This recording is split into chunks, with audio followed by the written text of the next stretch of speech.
Hello guys, कैसे हैं आप लोग। आप लोगों के कमेंट, बहुत सारे कमेंट आया हुआ था कि सर इलेक्ट्रीशियन ट्रेड की तैयारी करवाइए। अगर आप Bihar state power holding company limited में जॉब करना चाहते हैं या किसी भी रेलवे एएलपी या आईटीआई पोस्ट की तैयारी करना चाहते हैं तो सबसे पहले आपको ट्रेड में आपका 100% कंसेप्ट क्लियर होना है। अगर ट्रेड में आपका कंसेप्ट क्लियर है तभी आप उस जॉब को पकड़ पाएंगे। बहुत सारे पिछले एग्जाम में जो Bihar state power holding company limited का जो एग्ज़ाम हुआ था, जो आईटीआई पोस्ट के जो वैकेंसी निकली हुई थी, उसमें ट्रेड में बहुत सारे बच्चों का कम नंबर आया था, जिसके वजह से सिलेक्शन नहीं हो पाया।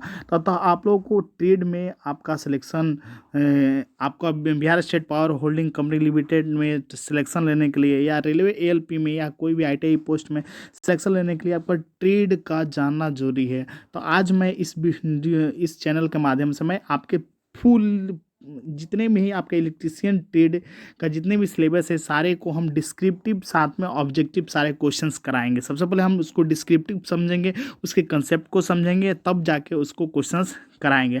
और इसको पार्ट वाइज सीरीज वाइज मैं लेते आऊँगा। अगर ये वीडियो आप लोग जितने भी दोस्त हैं, फ्रेंड्स हैं जो आईटीआई की तैयारी करते हैं, उन सारे स्टूडेंट को शेयर कर दें ताकि उनको भी ये लाभ मिले। सबसे पहले आइए जानते हैं कि जो इलेक्ट्रीशियन ट्रेड का जो सिलेबस है वो सबसे पहले क्या है। तो इलेक्ट्रीशियन के लिए सिलेबस क्या, पहला फर्स्ट सिलेबस में आपका है इलेक्ट्रिसिटी कंसेप्ट, यानी इलेक्ट्रिसिटी से रिलेटेड जितने भी कंसेप्ट है इसमें आपको पढ़ना है। और आज इस वीडियो में हम इलेक्ट्रिसिटी कंसेप्ट को ही डिस्क्राइब करेंगे।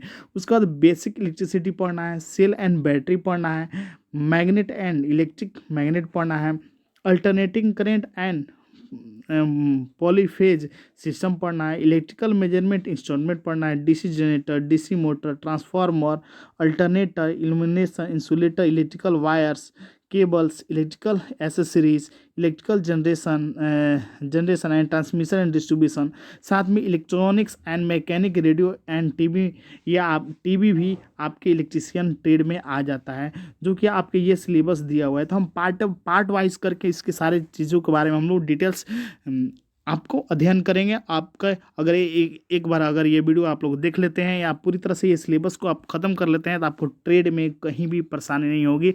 या कहीं भी आप आईटीआई पोस्ट के लिए, जॉब के लिए, इंटरव्यू के लिए कहीं भी जाइएगा एग्जाम्स के लिए, तो उसमें 100% आपको सफलता मिलेगी। तो आशा करता हूँ ये वीडियो आपको अच्छा लगेगा। अगर ये वीडियो पे 100 से भी अधिक व्यूज़ आ जाते हैं तो मैं लगातार इस वीडियो को सीरीज लाता रहूँगा। ठीक है फ्रेंड्स, तो चलिए स्टार्ट करते हैं आज का वीडियो इलेक्ट्रिसिटी कंसेप्ट।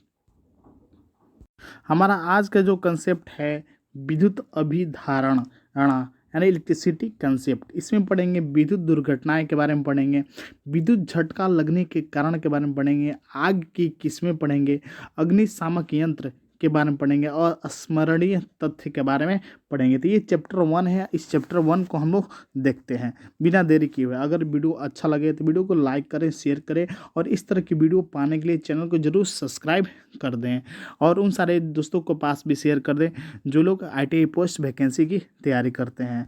चलिए स्टार्ट करते हैं आज का फर्स्ट चैप्टर। फर्स्ट पॉइंट दिया हुआ है हमारा कि विद्युत एक प्रकार की ऊर्जा है और ऊर्जा संरक्षण नियम के अनुसार इसका क्षय नहीं होता, बल्कि इसे एक रूप से दूसरे रूप में बदला जा सकता है। यानी कहने का मतलब विद्युत एक प्रकार की एनर्जी है और ऊर्जा संरक्षण के नियम के अनुसार विद्युत का क्षय नहीं हो सकता है। विद्युत को हम लोग डिस्ट्रॉय नहीं कर सकते, इलेक्ट्रिसिटी को डिस्ट्रॉय नहीं कर सकते हैं, बल्कि इसको हम लोग एक रूप से दूसरे रूप में हम लोग चेंजेस कर सकते हैं। तो एक बात, एक पॉइंट यहाँ पे हम लोग सीख गए। दूसरा बात, तात्पर्य यह है कि विद्युत ऊर्जा की ऊष्मीय ऊर्जा, रासायनिक ऊर्जा, चुंबकीय ऊर्जा आदि अनेक रूपों में बदला जा सकता है।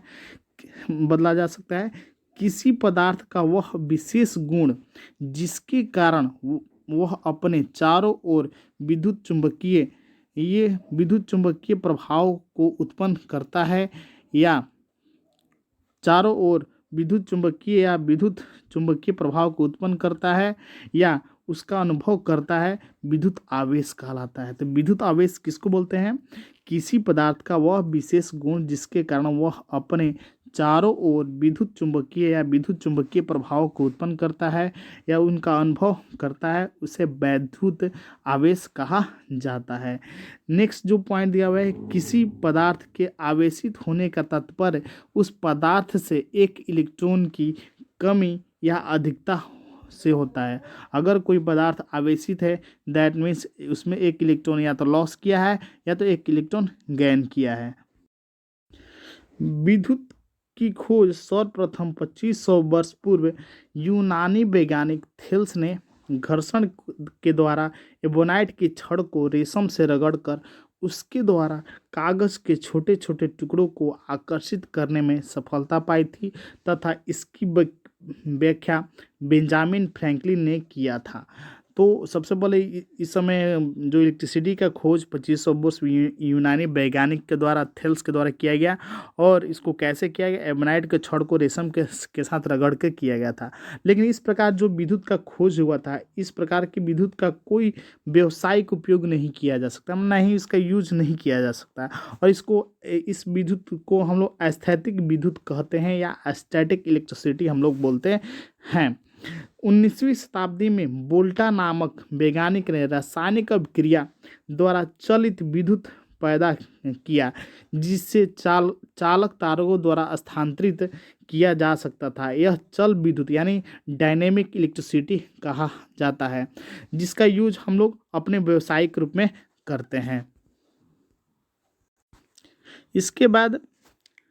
इसके बाद फैराडे ने चुंबकीय बल रेखाओं का धात्विक चालक द्वारा लगातार छेदन करके भी चल विद्युत का उत्पादन किया। चालक में आवेश प्रवाह की दर को विद्युत धारा कहलाता है। चालक में आवेश के प्रवाह की दर को विद्युत धारा कहते हैं। अब बात करते हैं विद्युत दुर्घटनाएं। विद्युत क्षेत्र एक अत्यंत संवेदनशील क्षेत्र है जिसमें कार्य के दौरान दुर्घटना की निरंतर संभावना बनी रहती है, जैसे विद्युत का झटका लगना या आग पकड़ लेना इत्यादि। विद्युत का झटका लगने का कारण जब सामान्यतः 90 वोल्ट से अधिक वोल्टेज पर हमारे शरीर के आर पार विद्युत धारा प्रवाहित स्थापित हो जाती है, तो हमें एक झटके का अनुभव होता है, जिसे विद्युत धारा 100 मिली एम्पियर। उपरोक्त कारणों से ही जलयानों, थलयानों, वायुयानों आदि में सप्लाई वोल्टेज 110 रखा जाता है।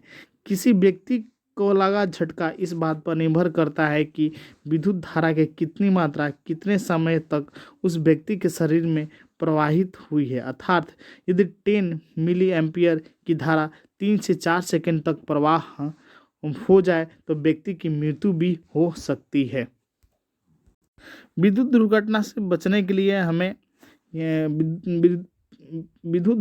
बचने के लिए कार्यशालाओं में लगे सुरक्षा संकेतों का अनुपालन करना चाहिए।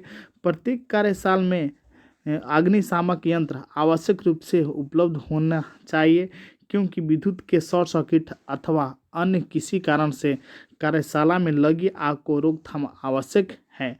अब बात करते हैं आग की किस्में। आग की किस्में कितने प्रकार की होती है, कौन कौन सी आग होती है, इसके बारे में जानते हैं। तो श्रेणी ए की आग।